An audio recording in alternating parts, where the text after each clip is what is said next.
Have you ever wondered what it's like to live in total isolation, where every shadow and whisper could be a threat? In this gripping Wild West story, a fearless woman has evaded the law and bounty hunters for years, living beyond the wanted. Posters that bore her likeness. Her solitude is shattered when 9 relentless bounty hunters arrive, each carrying their own motives, secrets, and intentions. Among them, one man stands apart, hesitant, observant, and unafraid to see beyond. The legend.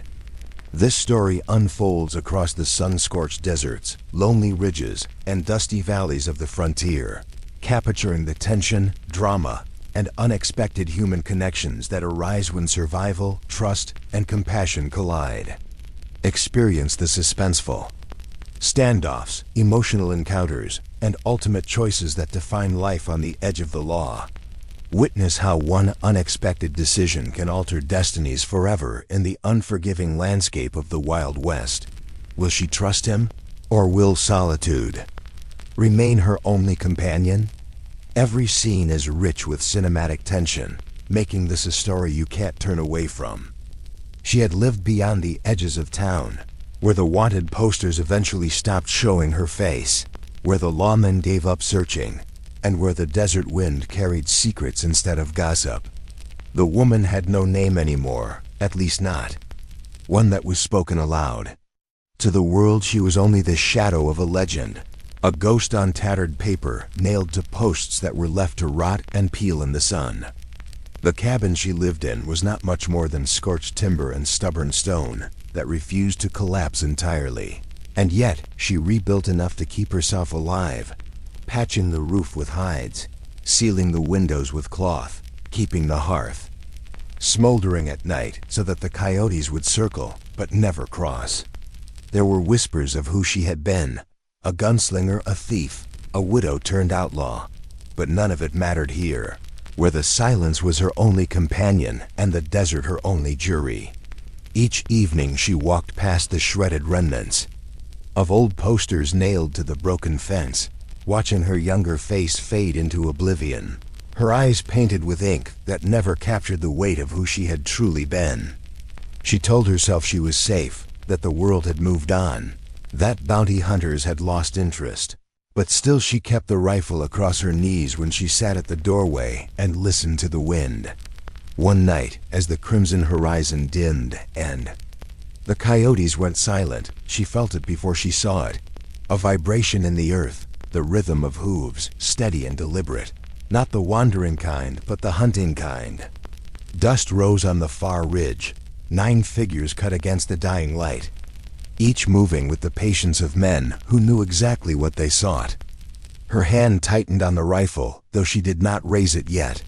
She only watched, the old instincts crawling awake inside her bones.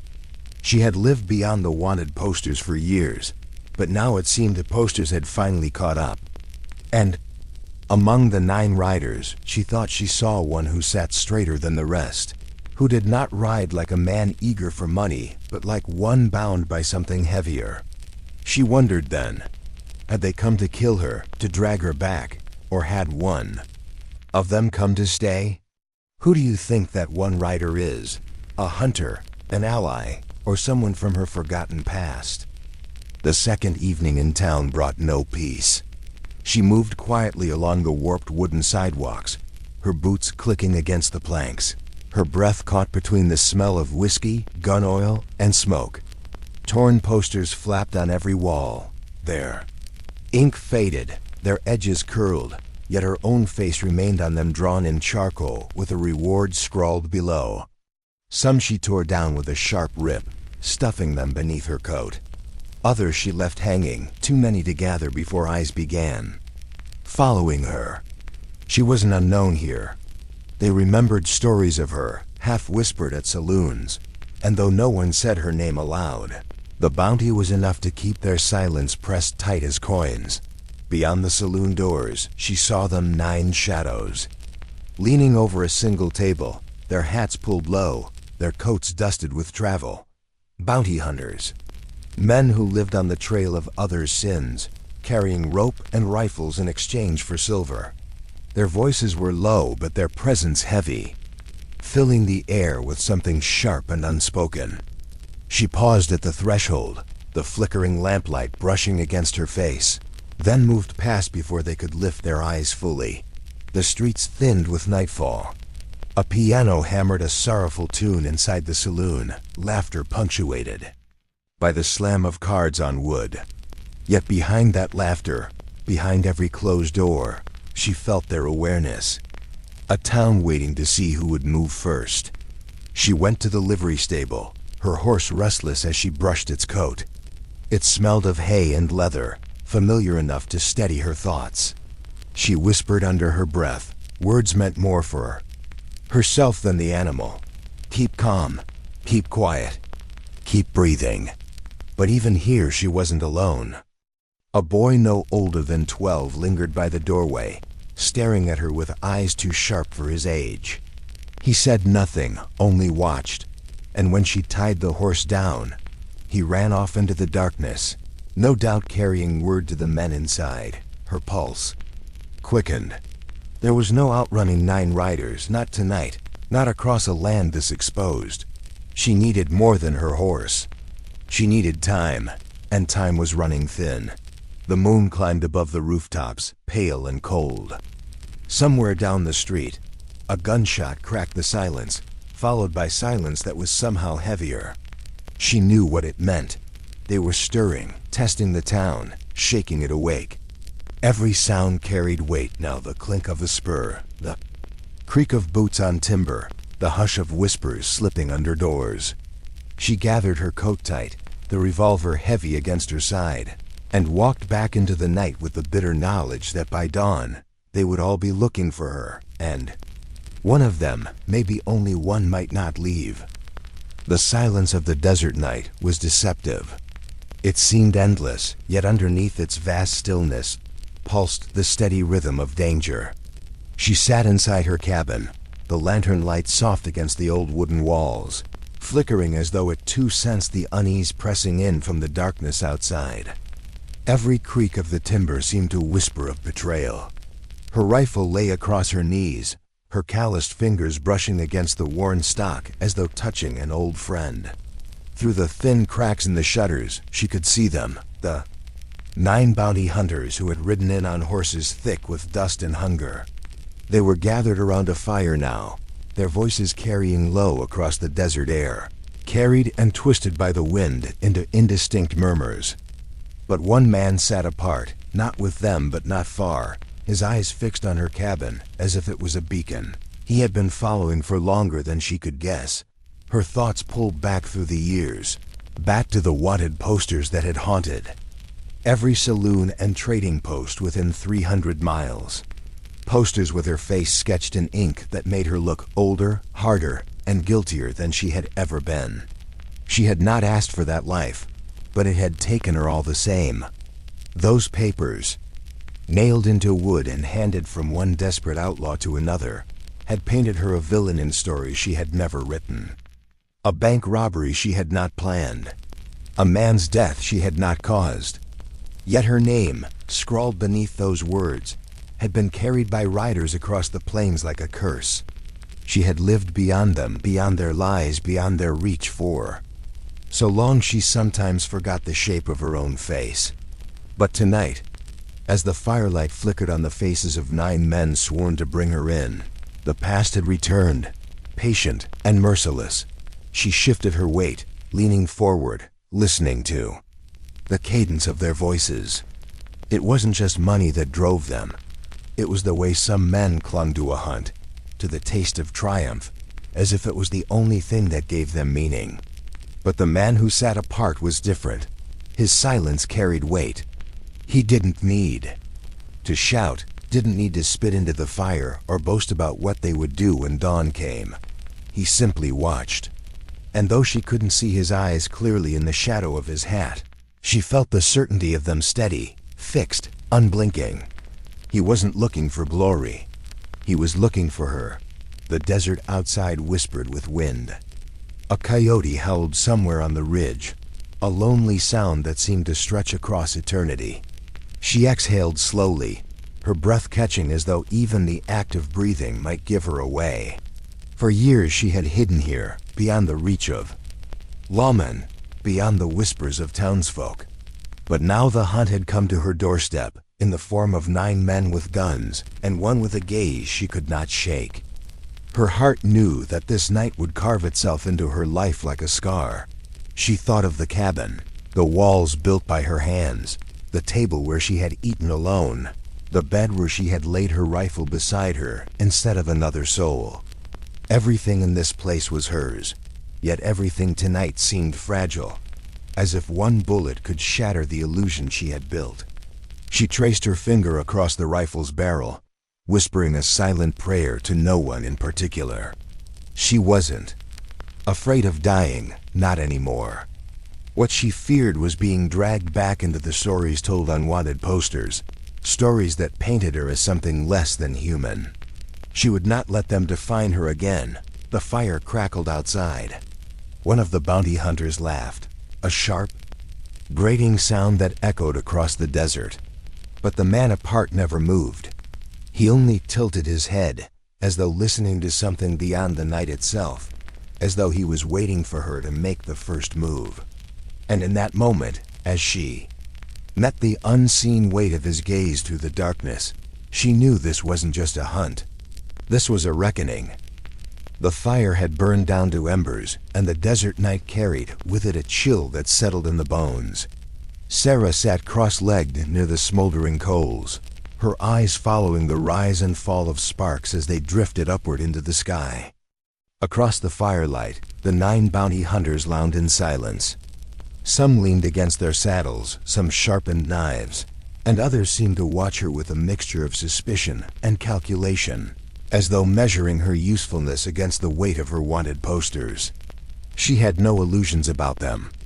To these men, loyalty was a thing as fragile as glass, and gold could shatter it at any moment. Still, they had let her ride with them, which meant they saw something worth keeping alive for now. The one they called Mercer had a scar running down the left side of his face, a pale mark that caught the firelight. He was the eldest of them, weathered by years of violence and the long trails of blood money. He was not the leader, but he was the one Sarah felt most wary of. He watched her like a man studying an animal he hadn't yet decided whether to tame or kill. The leader, however, was a man named Hollis, tall and broad-shouldered, with a voice that cut through silence like a blade through cloth. Hollis wasn't cruel by nature, but Sarah saw something harder in him, something unyielding, as if the world had stripped him of softness long ago.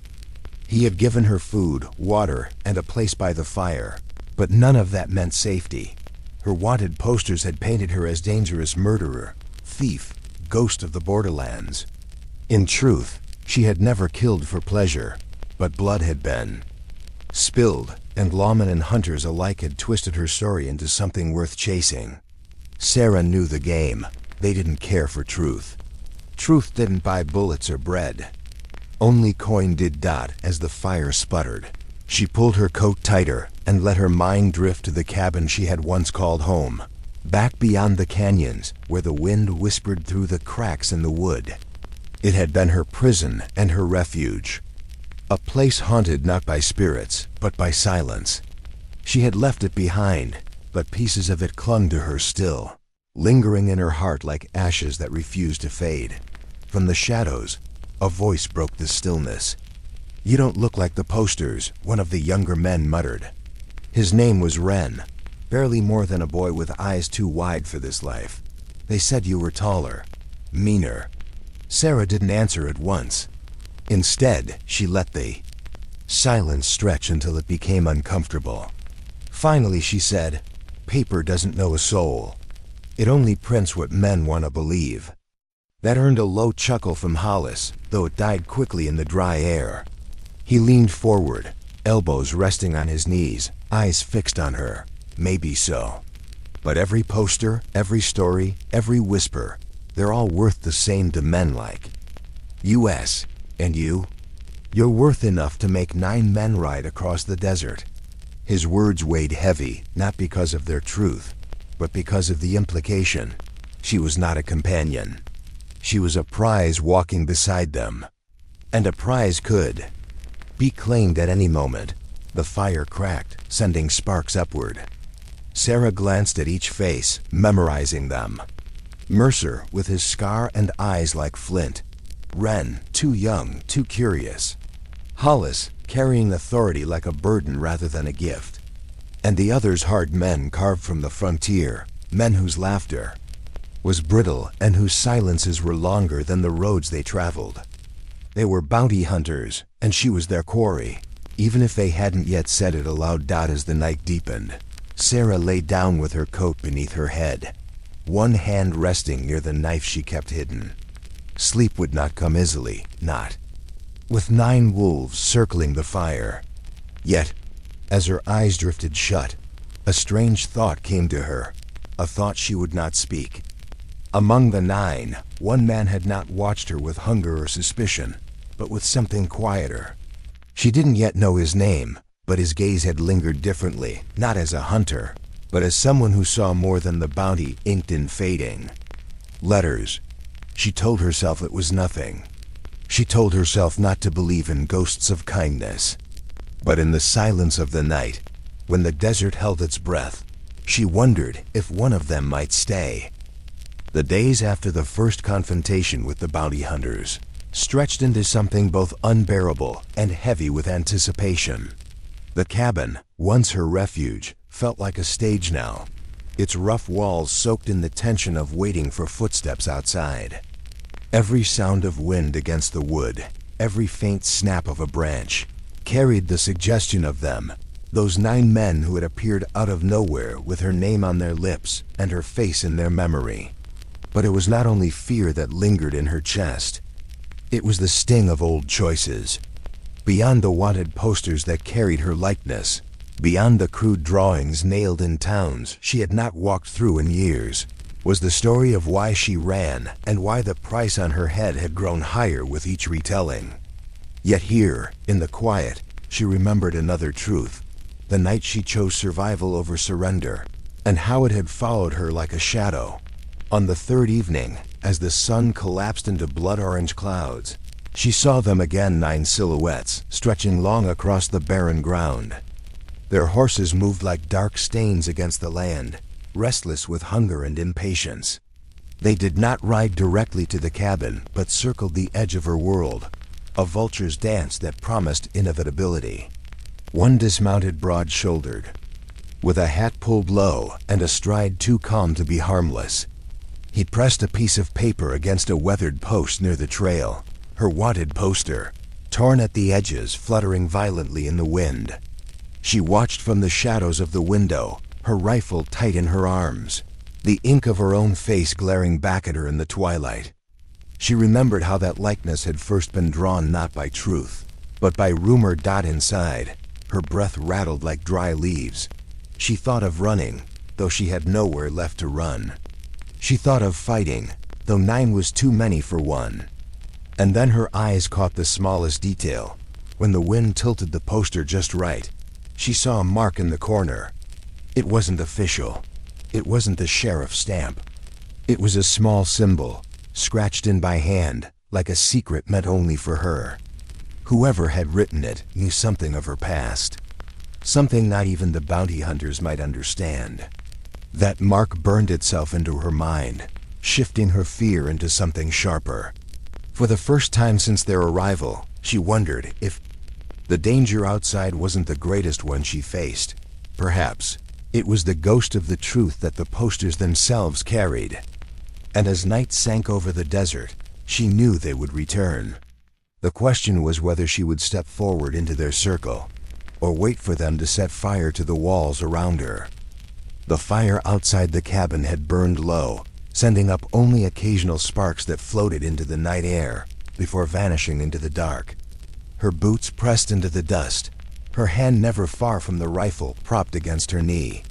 The bounty hunters had grown restless. She could hear their whispers, the scrape of boots in the dirt, the hollow cough of men unused to silence. They were not used to waiting. They were used to storming in, collecting their prize, and leaving without a second thought. Yet here they lingered, circling her like wolves, but never quite moving in. It was not fear that held them back, it was uncertainty. She was not a prize they could claim so easily, and the cabin itself, with its scarred door and weather-beaten wood, carried a weight none of them seemed willing to test too quickly. The wanted posters nailed to the post outside flapped in the cold wind, her face drawn in black ink, though time had weathered the paper, blurring the details. They all knew the face was hers, but they also knew that what the paper didn't say mattered more than what it did. Among them, one stood apart. He did not speak much, his eyes following the flame's dying light instead of her face. He carried himself differently, less like a man chasing a bounty, more like someone watching something he could not yet name. His silence made her uneasy. Men who spoke too much gave themselves away, but men who said nothing always had something buried deep. She wondered if he had recognized what the others hadn't, that she was no longer the same woman the posters claimed, that the years had made her into something far more dangerous than the law could imagine. When the night deepened, one of the hunters finally spoke, his voice cracked with whiskey and impatience. "You can make this easy, or we can burn that cabin down and smoke you out like the ghost you are." The others muttered in agreement, their shadows dancing wildly in the flickering firelight.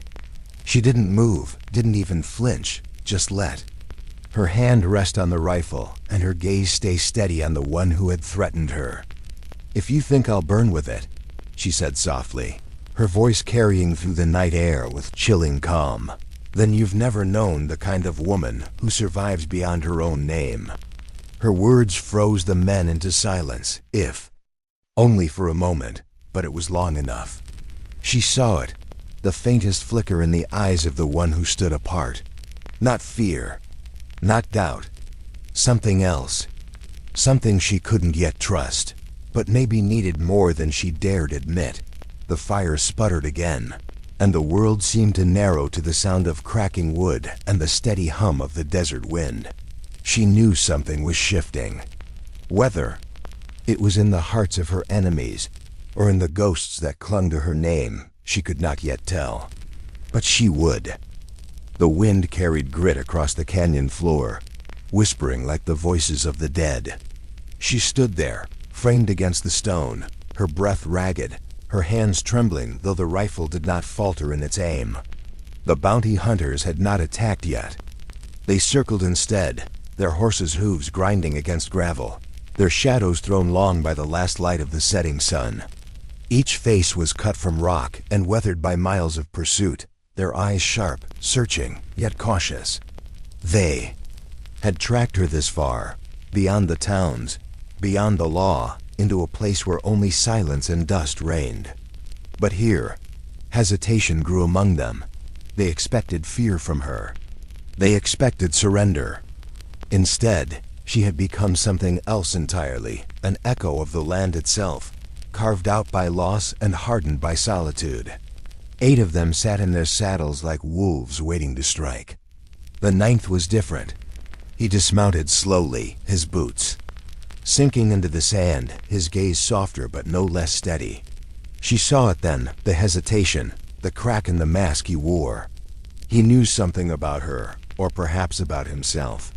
He stepped forward, his hands empty, his voice low, roughened by dust and silence.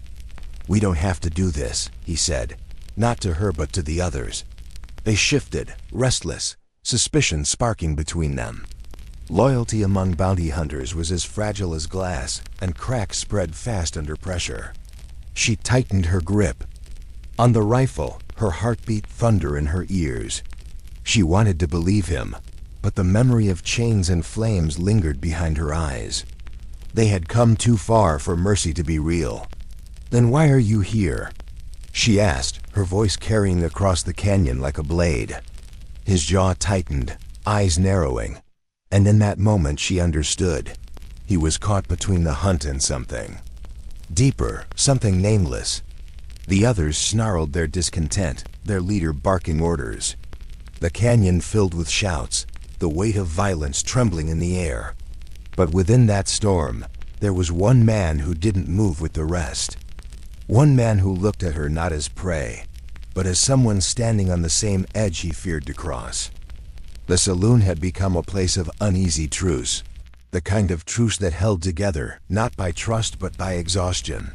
The bounty hunters lingered inside its wooden shell like wolves circling a fire, their shadows stretching long across the warped planks as the oil lamps sputtered in the draft.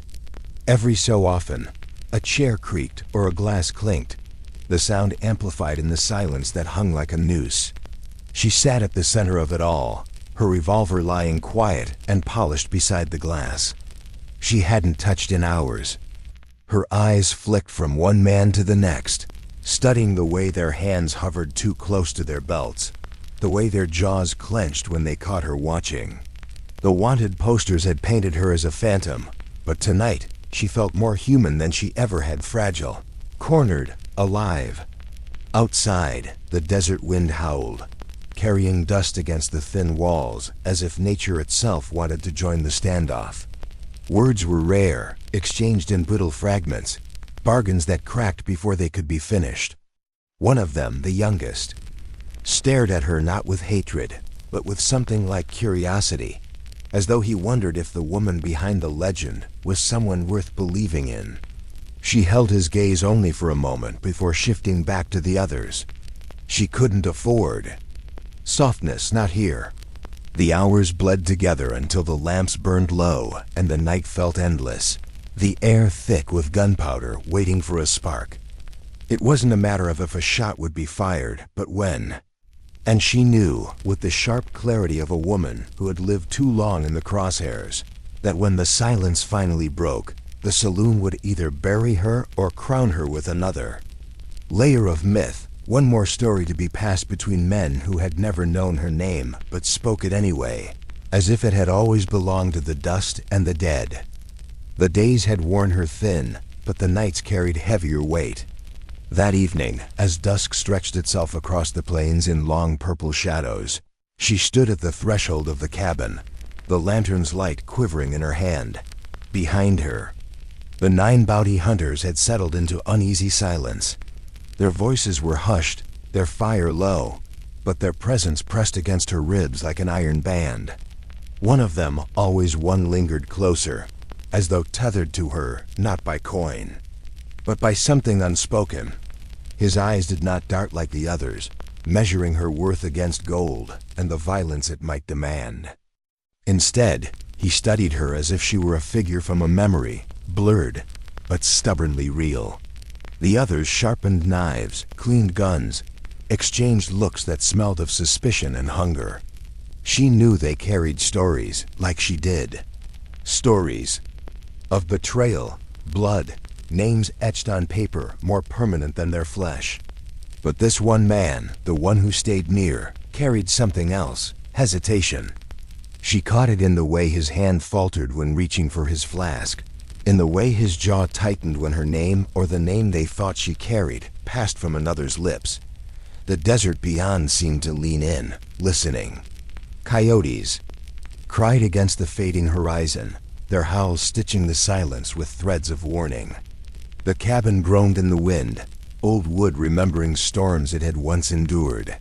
She wondered how much longer the walls would keep her safe, or if safety had ever truly been here at all. The lantern trembled in her hand, its light spilling across the earth like a secret she hadn't meant to share. She thought of the wanted posters, curling in the heat somewhere in town she no longer dared to name.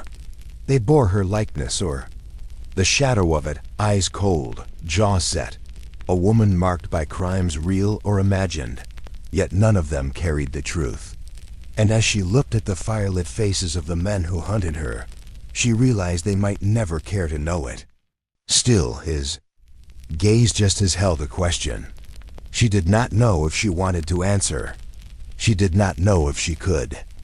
The first light of dawn spilled over the horizon, brushing the desert in gold and crimson. She stood atop the ridge, her boots gripping the sun-baked rock, her rifle lowered yet ready, heart pounding like the hooves of the approaching men. 9 bounty hunters had spread out across the valley, shadows long against the sand and scrub, their intentions unreadable in the early glow. But the one who had lingered, hesitated, lingered some more, had dismounted, stepping forward alone. His hands were empty, palms open in a gesture that both startled and intrigued her. Silence stretched between them, thick as the dust curling in the morning air. The others shifted, murmuring, their eyes darting between the woman and the man who had stepped beyond the hunt. She studied him, taking in the lines of his weathered face, the tension in his shoulders, the sincerity or perhaps curiosity in his eyes. Memories of long, lonely nights in the desert flashed through her mind, the wind whispering through the canyons, the echoes of footsteps that had never belonged to her, the weight of every wanted poster ever pinned to a wall in a town she'd fled. He was the first to break the cycle of solitude, and yet even now, trust was a blade suspended over both their heads. Slowly, she lowered her rifle further, letting the tension drain into the canyon below. He did not smile, but there was recognition there, an acknowledgement that beyond the violence and the chase, something human remained. Step by step, he approached, and for the first time in years, the wind that had been her only companion seemed to soften around her. The others watched, silent, some curious, some wary, their loyalty to coins and contracts now at odds with what unfolded. She realized that the bounty hunters, the desert, even the wanted posters, they were all secondary to this moment. One man had dared to stay, to see beyond the shadow of her legend, and perhaps it was enough to change everything. As the sun climbed higher, glinting off metal, sand, and sweat, she let herself breathe in the golden light, aware that solitude might no longer define her. The ridge, the desert, and even the legends could wait. Today, there was only the fragile promise of something new, tenuous but alive, whispered in the wind that had once been her only friend.